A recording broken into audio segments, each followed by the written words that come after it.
Let's continue on from Blue Ridge High School. The Sports Zone Radio Game of the Week. It's presented by Hatch Toyota. Snowflake 22, Blue Ridge 21. What a victory. This would be one of those character-building kind of victories, I would say, if you're a coach out there.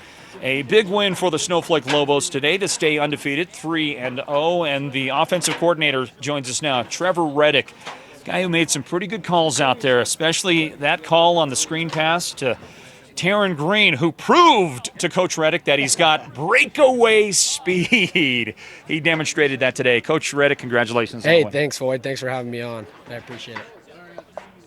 You guys are the cardiac kids, man. I'm telling you, somebody's going to have to start taking heart medication with you guys. I think your total point differential in 3 victories this season is 7 points, and this one was the closest of them all, 22-21. How special was this win over Blue Ridge?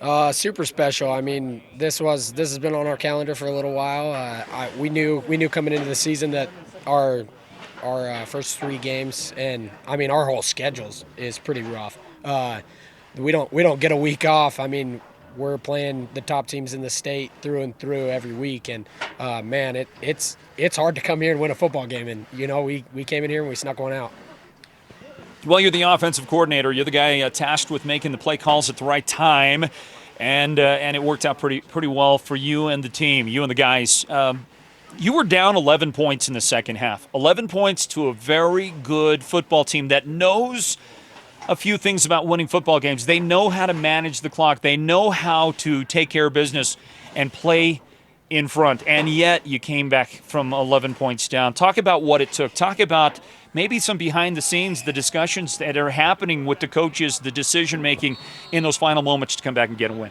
Floyd, we said when things got going towards the end, we got down by 11, and I said, hey, we just need to get the ball back, and we got plenty of time. I mean, I looked at the clock, and I believe at one point in time we had 10 and a half minutes, and that's plenty enough time. We've got enough athletes on our offense that we can get a big play somewhere throughout, and little did I know it was going to come from Taryn Green. Taryn, to me, I joke with him all the time. When we were scrimmaging in Safford, he got caught from behind on a play, and I told him, I said, Camden and Mason would have never got caught from behind. So that's been the joke for the last 3 weeks, is he just, every time he breaks open, he just looks at me and says, I will not get caught from behind. And he dusted everybody down the sidelines. I'll be honest, I didn't know Taryn had that in him, and props to him. But, Caden came out, and he was throwing the ball. He did good in a situation that he's never been in. Going up against PJ and kind of him and PJ head to head, I felt like Caden played well. He was composed. He's still not 100%. He's probably sitting at 75. He's still got a pretty beat up hip flexor, but time and time again, that kid's a freaking winner, man. When the game's on the line, he's going to make a play. And there were multiple kids that stepped up. I mean, Caleb Lyman on the 4th and 6, he makes a huge play. Mason McKinley had a bunch of catches. We kind of had to revert to throwing the ball a little bit, which is a little abnormal for a Snowflake football team. But we looked semi-competent throwing the ball, so I was pleased. Well, I think if Caden wasn't dealing with a hip flexor, I think you would have thrown the ball better today. He was off the mark sometimes by such a wide margin that it's not simply a matter of something between the ears or whatever else. I mean, he clearly was battling some sort of injury that was affecting his footwork, the way he plants, the way he pushes, and all that kind of stuff. But regardless of that, he did look pretty good out there today. He did, and I agree.